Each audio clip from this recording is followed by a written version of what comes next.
Have you ever noticed how quickly your mind runs when your heart feels heavy? The moment something uncomfortable shows up, your thoughts rush in like a rescue team, trying to explain, fix, predict, and control.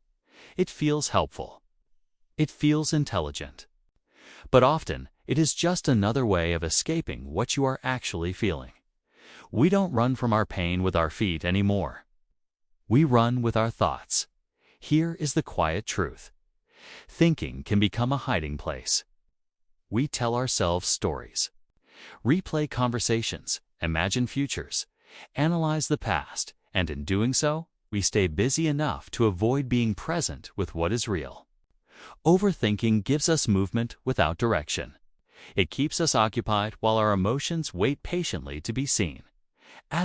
Most of us learned very early that thinking feels safer than feeling. When something inside us gets heavy, confusing, or painful, the mind quickly steps in and says, "Let me handle this." It starts analyzing, judging, planning, replaying, and predicting. On the surface, this looks like intelligence and problem-solving, but underneath, it is often a subtle form of escape. We are not actually dealing with what we feel. We are just staying busy enough to avoid touching it. Thinking gives us distance from our inner world.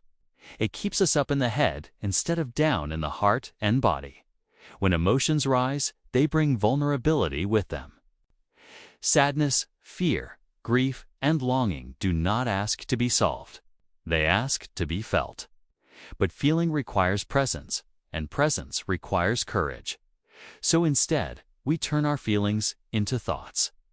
We say, "Why am I like this?" instead of "What am I feeling?" We build stories around our pain instead of sitting with it. In this way, constant thinking becomes a shield. It protects us from discomfort, but it also protects us from healing. Because what we avoid feeling does not disappear. It waits. And the longer we hide behind our thoughts, the longer we delay the simple, honest work of being with ourselves. Overthinking often feels like progress. The mind is active, busy, alert, and it gives us the illusion that we are doing something useful. We tell ourselves that if we just think a little more, analyze a little deeper, or plan a little better, everything will finally make sense. But what is really happening is that we are substituting awareness with activity. We confuse mental motion with emotional movement. The mind stays loud, while the present moment quietly slips past us. When we live inside our thoughts, we are rarely where our life is actually happening. Our body is here, but our attention is somewhere else, replaying the past or rehearsing the future. We miss the subtle signals of our breath, our tension, our needs, and our boundaries. Overthinking keeps us in commentary mode instead of experience mode. We narrate life instead of living it. The present moment is simple, but the mind makes it complicated. It adds layers of interpretation, judgment, and meaning before we have even felt what is true. In doing so, it pulls us away from direct contact with ourselves. Overthinking does not make us more aware. It makes us more distant. Real presence is not loud. It is quiet, grounded, and honest. And when we return to it, we stop managing life from our heads and start meeting it with our whole. Being stillness often feels unsafe because it removes our usual distractions. When everything goes quiet, there is no noise to hide behind. No scrolling, no planning, no analyzing, no mental chatter to keep us occupied. What is left is simply us, here, with whatever is alive inside. And for many people, that feels unfamiliar and even threatening. Not because something bad is happening, but because something real is happening. The mind has been trained to stay busy. It equates movement with control. So when you stop moving mentally, the nervous system can interpret. That is danger. It says, "Pay attention, something is wrong." But what is actually happening is that you are finally creating space to feel. In that space, old emotions, unprocessed memories, and unmet needs can start to surface.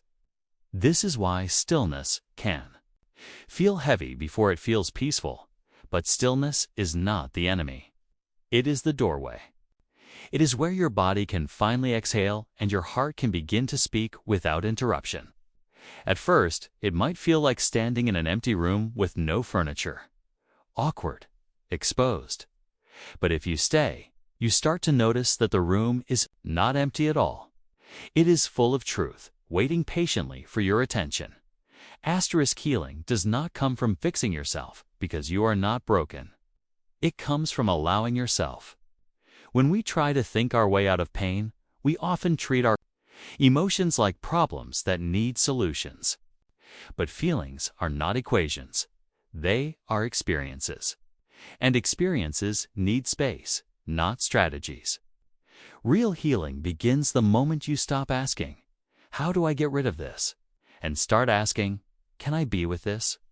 When you allow yourself to feel without judgment, something softens inside. You stop fighting your inner world, and in that non-resistance, your nervous system starts to settle. You may notice that emotions move more freely when they are welcomed instead of controlled. Tears come and go. Tension rises and releases. The body knows how to process what the mind tries to suppress. Gently allowing yourself to feel is an act of courage. It means sitting with discomfort without trying to escape it through distraction or analysis. It means trusting that you can survive your own emotions, and you can. You always have. The pain you avoid grows heavier. The pain you allow becomes lighter. Because when you meet yourself with presence instead of pressure, you create the conditions for real change. Not forced change, but natural healing that unfolds in its own time. Asterisk presence does not mean your mind suddenly becomes empty or silent. Thoughts will always arise. That is what minds do. The difference is not in having thoughts, but in no longer disappearing into them. When you hide inside thinking, you lose contact with your body, your breath, and the moment that is actually happening. Presence is the choice to stay here even while thoughts pass through. You can think and still be present. The shift happens when you stop believing every thought needs your full attention. Instead of following each mental story, you begin to notice them the way you notice clouds moving across the sky. They come, they change, they go. You do not have to climb into every one of them. Hiding in thoughts is a way of avoiding vulnerability.